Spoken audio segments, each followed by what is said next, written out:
Brock, go ahead, please, for 5. Finally, here we Thank go. you, Chair. Like my NDP colleague, sir, I'm completely astonished of your complete lack of preparation for this committee hearing. You start off in your opening statement talking about how you and Mr. Firth have been wrongly portrayed in media, newsprint, committee hearings, MP, word on the street. You talk about the financial stresses, the emotional stresses, and you don't have any concrete answer to clearly relevant questions. You very proudly stated that you stand behind the words of your partner, Mr. Firth, that the Auditor General's report was completely inaccurate. How on earth could you have prepared any less for this hearing by not taking 20 minutes to read the actual report? I find it absolutely astonishing, sir, and quite frankly, it reflects very poorly on your credibility. So I want to ask you some questions for clarification. Are you in a partnership with Firth, or are you a director in a company registered either through the Canada Corporations Act or the Ontario Corporations Act? What is it? We are partners. Do you have a partnership agreement? Yes He's or no? looking at his lawyer. Just can I confirm with my lawyer for 1 second, please? Yeah, I knew it. Go ahead, just mute yourself.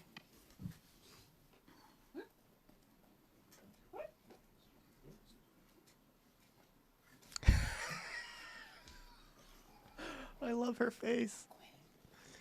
Sorry. We are a corporation, and I am a shareholder for that corporation. So you're not in a partnership. You may refer to yourself as partners, but you don't have a legal partnership agreement, correct?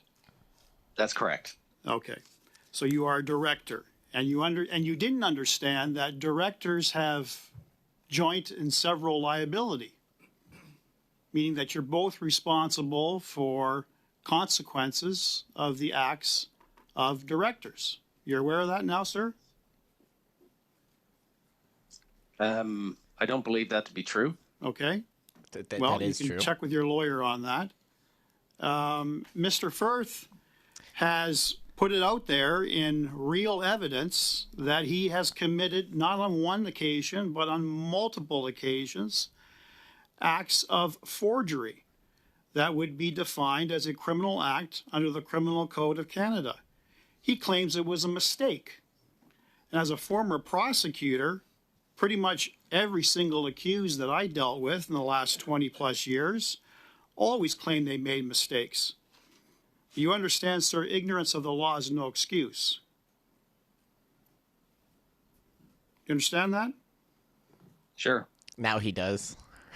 So He's if Mr. like, oh, Firth was shit. willing to do that, but I'm talking about the bottler complaint, on at least 4 or 5 occasions, without consulting, without getting approval, without getting clearance from bottler to change the actual resume to ensure they received a contract, it really begs the question, how many times has your 50-50 partner, director, Mr. Firth, done that on other contracts? Yep.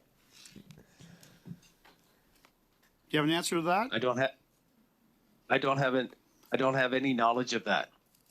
No, because what he does is up to him and what you do is up to you, correct? Is that your understanding? Yes. I see. Now, who was responsible for your web design on your website that probably fraudulently identifies several key government employees boasting about the value of your company? Who was responsible for creating this web design? I'm not sure. I believe that we did hire out someone to build our website for us in 2015. Okay. Who was the company? I don't have that information in front of me right now. You'll supply the information to us? Yeah, I can check my records. Okay, and in addition to Mr. Barrett's questions to you, you will also provide to me by, I'm going to give you 7 days to do this, sir, the names of all the government employees that are referenced in your website boasting about your particular company. You'll do that because you didn't have the answer as to who they were, but in 7 days you'll provide me with that information, won't you? I can try and find that information for you. Thank you. Thank you, Mr. Barrett. Mr. Baines, I please, mean, for you'll 5. try Go and ahead. find it. It's on your website. It's public information. You're aware of that now, sir? I don't have that information in front of me right now. You understand, sir, ignorance of the law is no excuse.